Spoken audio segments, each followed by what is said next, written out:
What about the Washington Wizards at pick number 6? We take a look at their first-round draft history in the last 5 drafts. Last year, they got John Wall, then they got Lazar Hayward, traded him to Minnesota. A couple years ago, they got JaVale McGee, Nick Young back in 2007, and Alexei Pesharov is not in the league right now. And for the Washington Wizards, in terms of their draft needs, we take a look here.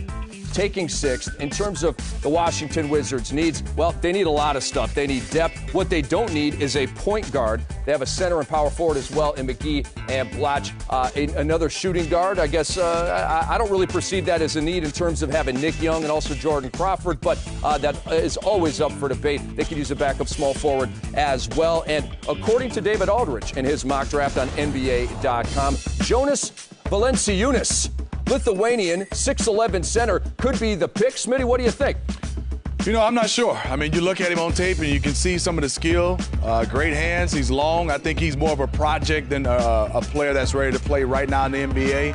And if you're Washington Wizards, I think because of all the young talent you already have, this might be a pick that you're thinking about trading. And he has a big buyout reportedly, and reportedly is preferring to stay in Europe for another season. So if Valanciunas is the pick right here, this may be a down-the-line addition for the Wizards. Yeah, it probably is. But I think this is a situation, and listen, give Ernie Grunfeld some credit because he's been a little bit maligned. But if you look at his draft, you know, McGee is a part of that team. Nick Young obviously is a part of what they're trying to do.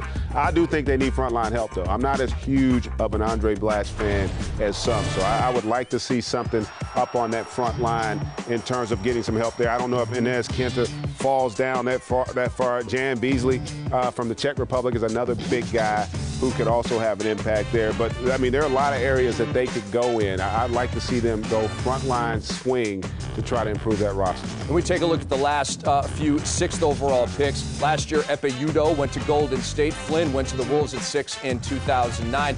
Gallo went to the Knicks, now, of course, with the Nuggets. Ejian Leon back in 2007. And Roy was the 6th overall pick in 2006. We got to take a break right now. When we come back, we will talk about the Sacramento Kings. They are picking 7th.